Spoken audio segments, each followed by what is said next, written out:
चलते हैं अपने मुखड़े की तरफ। लड़की गाएगी। हमर रूपवा त चेहरा नूरानी बा, ए देहिया के लोगवा दीवानी बा। बुझला ये बाबू।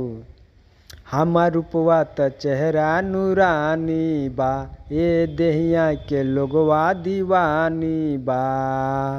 लड़का गाएगा। काहे लचके लचके चल तारू, देखा के हई गोर टंगरी। हमर सीनावा से दिलावा चुराए, ए छोरी तोरे लाल ओढ़नी। हमर सीनावा से दिलावा चुराए, ए छोरी तोरे लाल ओढ़नी। राइटर सुभाष सागर चैनल में आपका स्वागत है। यदि हमारे चैनल को आप सब्सक्राइब नहीं किए हैं तो जल्द ही सब्सक्राइब करें और लाइक कमेंट शेयर ज़रूर करें कि आप लोगों का न्यू गाना अपलोड होते ही आपके पास तुरंत पहुंच जाए। तो हम लेकर आए हैं खेसारी लाल का जो न्यू गाना कल आया सुर म्यूजिक पर, लाल घघरी, उसी ट्रैक पर लिखा हुआ ये सॉन्ग हम लेकर आए हैं। बहुत मस्त और बवाल सॉन्ग है जो मार्केट में आपको हिला देगा। चलते हैं अपने मुखड़े की तरफ। लड़की गाएगी। हमर रूपवा त चेहरा नूरानी बा, ए देहिया के लोगवा दीवानी बा। बुझला ये बाबू।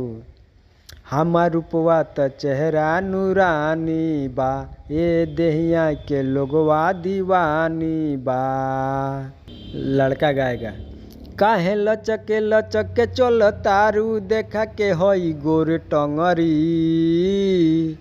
हमर सीनावा से दिलावा चुराए, ए छोरी तोरे लाल ओढ़नी। हमर सीनावा से दिलावा चुराए, ए छोरी तोरे लाल ओढ़नी। तो चलते हैं हम अपने फर्स्ट अंतरा के तरफ। लड़की गाएगी। हवे हमारे रसगुल्ला जवानी, देखे वाला के चुएला पानी। अब लड़का गाए। देखे में बाड़ू एकदम तूहू झकास, लगताटे बना देबू सबके झलास। अब लड़की गाए। हम हई बंगाल के छौड़ी, कहेला करे झबरी। अब लड़का गाएगा। हमरा सीनावा से दिलावा चुराए, ए छोरी तोरे लाल ओढ़नी।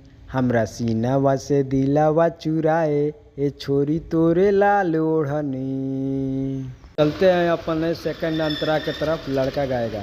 अखिया बाटे तोर नसीला, तोर हवे ओठ रसीला। अब लड़की गाएगी। हमरा के तू हो पोल्हावतारो, देखी के मन ललचावतारो। अब लड़का गाएगा। हल्ला भइल टोला मोहल्ला, बवाल भइल सगरी। हमरा सीनावा से दिलावा चुराए, ए छोरी तोरे लाल ओढ़नी। हमरा सीनावा से दिलावा चुराए, ए छोरी तोरे लाल ओढ़नी। यदि गाने में हमको डिस्टर्ब हुआ होगा तो गलती सही को माफ़ करना। आप ये गाना उठा गाइए, एकदम पूरा ट्रेंडिंग में जाएगा। खेसारी लाल का न्यू गाना आया है, उसी गाने पर तुरंत हम लिख कर अपलोड किए हैं। Thank you.